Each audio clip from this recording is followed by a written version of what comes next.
चंद्रहास,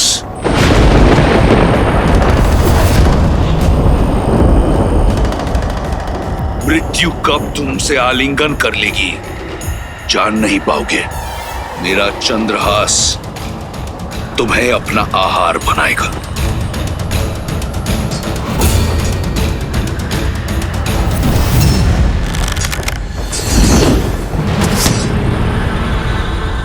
अवश्य रावण ने कोई माया रची होगी, हनुमान की सहायता करनी होगी।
राम, कहां गया तुम्हारा धर्म? दो लोगों के बीच के द्वंद्व में आना धर्म नहीं है। अधर्म वो है जो तुम्हारा स्वामी कर रहा है। मल्ल युद्ध के बीच माया का प्रयोग तुम्हारे स्वामी ने किया है। मैं तो केवल धर्म साधने के लिए माया और हनुमान के बीच में आया, और ये धर्म संगत है।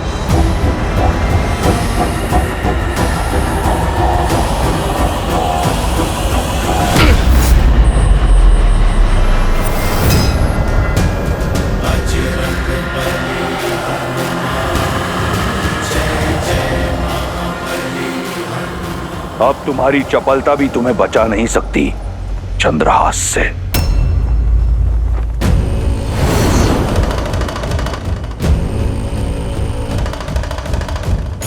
महादेव का चंद्रहास? महादेव तो मेरे प्रभु श्री राम के आराध्य हैं। अपने आराध्य के अस्त्र का अपमान नहीं होने दे सकता।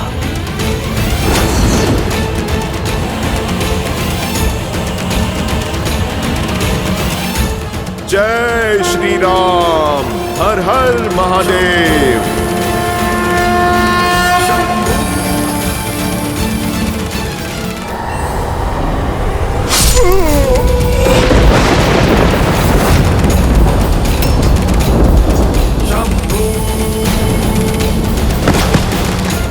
पुत्र हनुमान काका, हनुमान काका!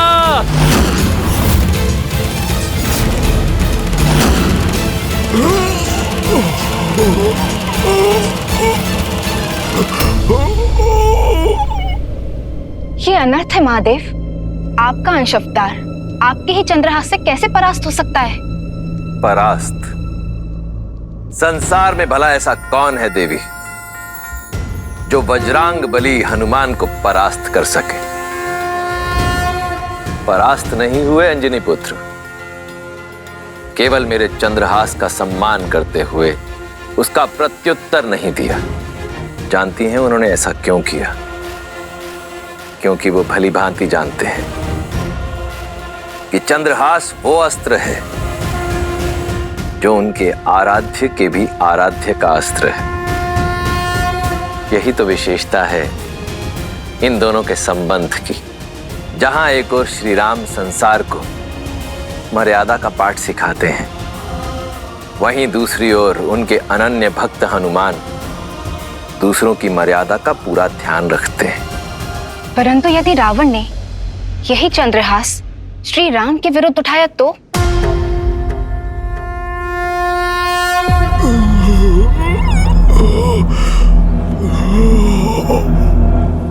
हनुमान जी!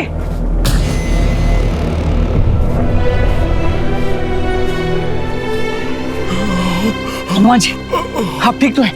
उठिए।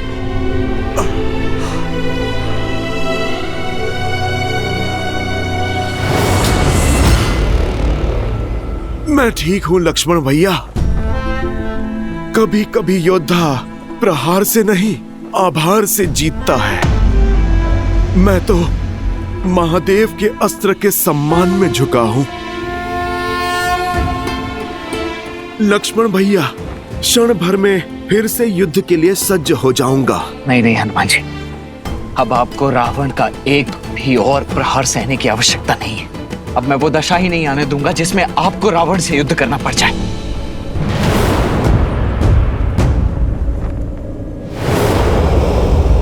दशानन! दशानन!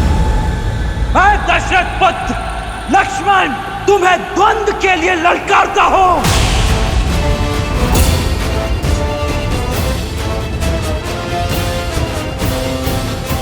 लक्ष्मण, प्रतिकार चाहिए भैया।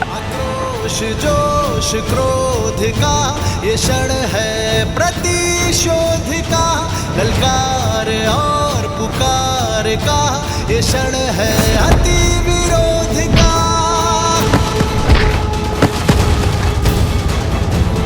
बढ़ रहा है जोश, बढ़ रहे हैं अब कदम।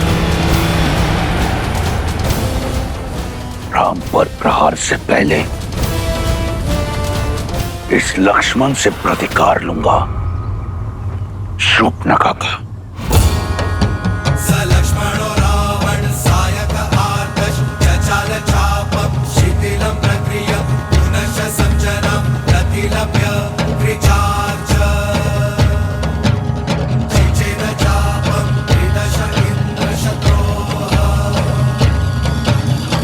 हर हर महादेव! जय श्री राम!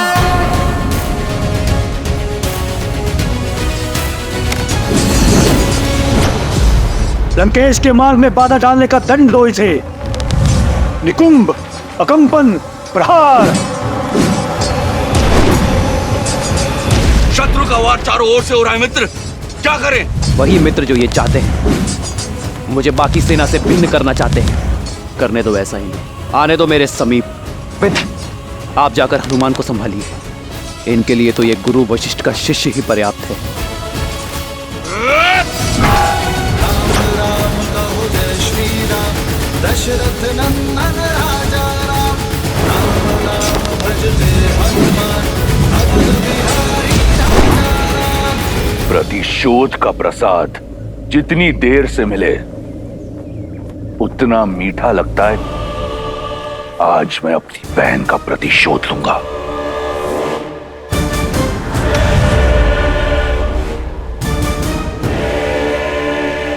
अपनी इस अधूरी इच्छा को तो मन में लिए ही संसार से जाओगे दशानन।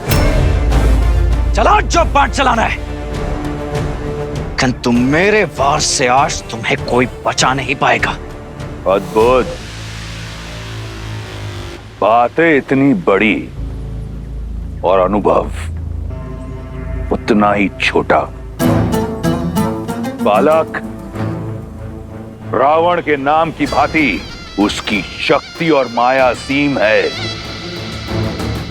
कैसे सामना करोगे रावण का? कदाचित रघुकुल की कीर्तियों का भान नहीं है तुम्हें रावण। स्मरण करा दो तुम्हें, माया को काटने का बहुत पुराना अनुभव है हम भाइयों को। स्मरण रहे, मैं शूर्पणखा नहीं, रावण हूं। एक अबला की नाक काटकर स्वयं को महाबली समझने वाले, आज मैं तुम्हें तुम्हारे सामर्थ्य का दर्पण दिखाऊंगा। तुम्हारी बहन ने जो बोया उसी का फल पाया। माया का प्रयोग किया तो काया भंग हुई है। मेरी भाभी मां को स्पर्श करने का दुस्साहस किया तो मेरी खड़ग ने उसका स्पर्श किया। किंतु तुम तो अपनी बहन से भी मूर्ख निकले रावण। अपनी बहन के कुकृत्य से सीखने के स्थान पर तुमने उससे बड़ा दुष्कर्म कर दिया। तुम तो अपनी बहन से भी बड़े दंड के भागी हो रावण। किंतु चिंता मत करो, आज मैं ये सुनिश्चित करूंगा कि इसके पश्चात तुम ये प्रतिकार की बात तो नहीं कर पाओगे। फिर उसके पश्चात दोनों भाई बहन मिलकर अपनी दुर्गति का दुखड़ा रोना साथ में, क्योंकि जो भी सीमा भंग करेगा उसे उसकी सीमा का स्मरण तो अवश्य कराएगा ही ये लक्ष्मण। सीमा तो तुमने लांघी है, मेरी बहन पर प्रहार करके, उसका अंग भंग करके। स्वयं को धर्मात्मा बताने वाले न्याय, नीति और धर्म की बात करते हैं। सत्य तो यह है कि तुम्हारा धर्म, तुम्हारा न्याय एक चोगा है। तुम्हारी कायरता को छुपाने के लिए आज ये रावण इस संसार से भ्रम को मुक्त करेगा कि रघुकुल अजयी है। आज लंका के तट पर रघुकुल का सूर्यास्त होगा। मेरी बहन को न्याय मिलेगा, अवश्य मिलेगा। अद्भुत! क्या भाषण दिया है दशानन। अपनी प्रजा को भी ऐसे ही शब्दों से भ्रमित करके रखा हुआ है ना तुमने। तुम्हारी बहन के साथ अन्याय नहीं, न्याय ही किया था मैंने। स्त्री होने का अर्थ यह नहीं है कि उसके किए गए अपराधों को अनदेखा कर दिया जाए। उसे दंड मिला क्योंकि वो दंड की भागी थी। किंतु जो भी हो, तुम्हारी बुद्धि की तीव्रता के लिए आज सम्मान जाग गया है मेरे मन में। और इस सम्मान का कारण अपने अधर्म को छिपाने के लिए कितनी चतुरता से अपनी बहन की समस्या का उपयोग कर लिया तुमने। अद्भुत! जो कहना चाहते हो सीधा सीधा कहो। तुम जानते थे कि दोष तुम्हारी बहन का ही है, किंतु तुमने उस दोष में भी अवसर देख लिया। मिथिला में धनुष ना उठा पाने के प्रतिशोध का अवसर। इतने वर्षों पश्चात स्वयं को एक बार पुनः सर्वशक्तिशाली सिद्ध करने का अवसर। इसीलिए किया ना तुमने मेरी भाभी मां सीता के अपहरण का महापाप। अरे भाई तो अपनी बहन की ढाल बनते हैं और तुमने अपनी बहन को ही ढाल बना दिया। अपने इस कुकृत्य के लिए लज्जा आनी चाहिए तुम्हें रावण। बहुत हुआ तर्क वितर्क, संवाद नहीं। बाणों का नाच चाहिए मुझे। बुलाओ अपने राम को। आएंगे, मेरे भैया भी अवश्य आएंगे धर्म का ध्वज फहराने। किंतु अपने अंत की इतनी भी शीघ्रता क्या है तुम्हें? तनिक इस रघुनंदन के छोटे भाई को भी तो अवसर दो सेवा का। अंतिम इच्छा है तुम्हारी, पूर्ण अवश्य करूंगा बालक। राम के आने से पहले थोड़ा खेल खेल लिया जाए। इतने घाव दूंगा तुम्हें कि ये संसार क्या, तुम्हारा राम भी तुम्हें पहचान नहीं पाएगा। निकुंभ, कंपन, प्रहार। ये मायावी असुर चक्रव्यूह तोड़ हमें श्री राम की सहायता करने नहीं दे रहे हैं। प्रभु अकेले सबका सामना कैसे करेंगे?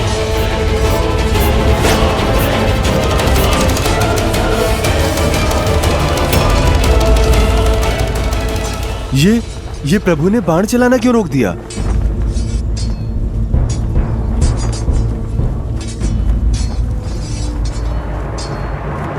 इंद्रास्त्र।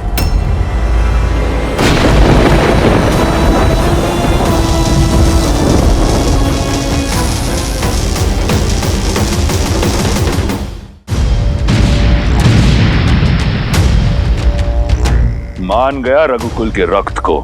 बल और कौशल दोनों है तुम में, परंतु बालक अब तक इस रावण को जाना नहीं है तुमने। स्मरण है मुझे, अपनी भाभी की रक्षा के लिए एक रेखा खींची थी तुमने, परंतु वो रेखा रावण के समक्ष टिक नहीं पाई। उस धर्म की रेखा को लांघकर तुम्हारी भाभी मां का अपहरण किया था मैंने। तो क्या लगता है आज तुम अपने भाई के प्राणों की रक्षा कर पाओगे?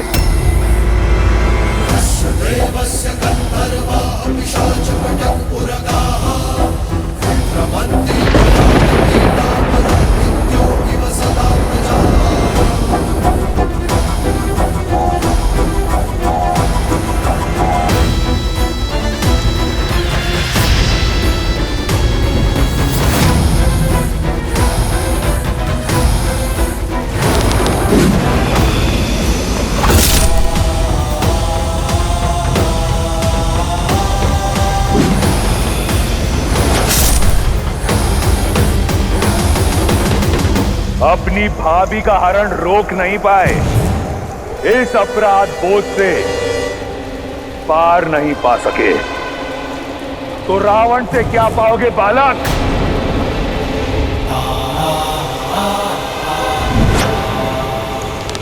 आग्नेयास्त्र।